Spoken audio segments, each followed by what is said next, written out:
capítulo 100 e 101 de Shumatsu estão entre nós. E como esperávamos, o Simo tá deitando todo mundo na base do tiro e tá muito bom. Dos spoilers que saíram até agora, temos o seguinte: o Loki teve sua habilidade explicada, ele meio que cria diversos clones e pode dividir sua força entre eles. O Simo descobriu qual dos clones era o mais forte e acertou ele, e esse clone era um Thor aprimorado, ferindo o Loki. Também temos a explicação de que aparentemente o Simo sacrifica partes do seu corpo ou órgãos para usar como munição. E também o Buda substituiu a Gol como parceira da Brunhilda de comentarista dessa luta. Mas enfim, vamos dar uma olhada mais detalhada nos spoilers que saíram. Com um agradecimento a Nakimov, que é a nossa leaker de Shumatsu, ela que vaza os capítulos, e também ao Sheik por ter feito essa tradução rápida para o português, me poupando bastante serviço. Muito obrigado, Sheik. Muito obrigado, Nakimov.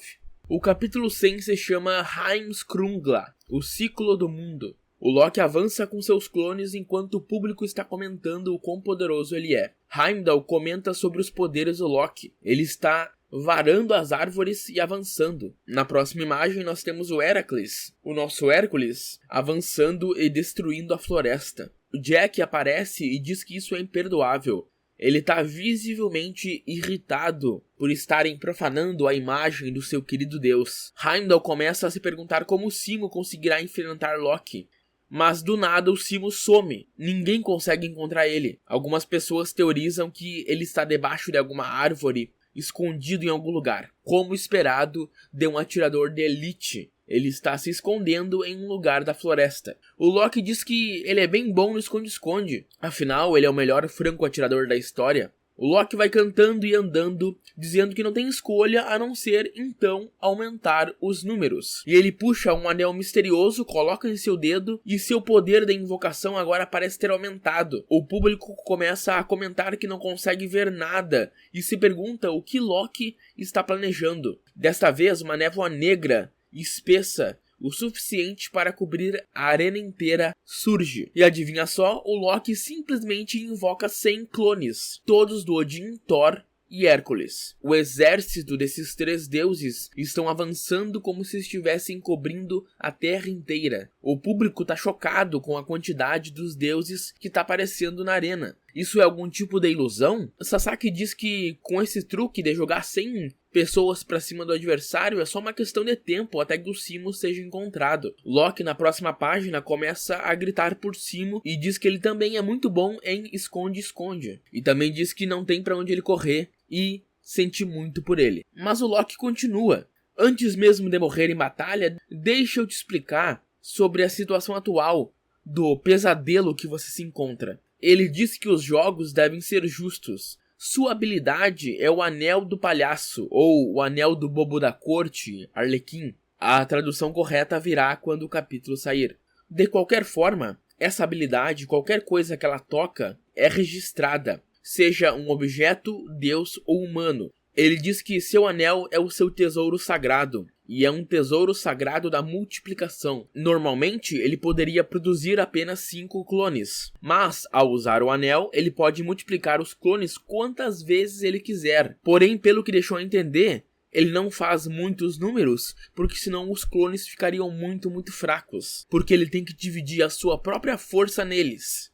O público fica chocado e se pergunta se isso pode ser considerado trapaça. Basicamente, todo o campo de batalha, que deveria estar a favor do Simo, não está funcionando porque o Loki escolheu esse campo pensando em suas habilidades, em como ele vai usar elas para botar no Simo. Loki está sendo provocado. Por que ele foi boca aberta e contou as suas habilidades para o inimigo? E ele diz que não importa. Afinal, o Simo é um pequeno humano e frágil. O público também está se perguntando por que o Loki está explicando sua habilidade logo de cara. E também eles esperam que isso não seja fruto de alguma arrogância que vai sair pela culatra depois. Mas o Zeus diz que não, o Loki não cometeria descuidos assim, e portanto ele definitivamente tem algum plano. Ele está deixando seu oponente ouvir sua própria fraqueza e habilidades de propósito. O Hermes diz que há muita coisa acontecendo por trás dos panos, incluindo o fato de que ele escolheu esse campo de batalha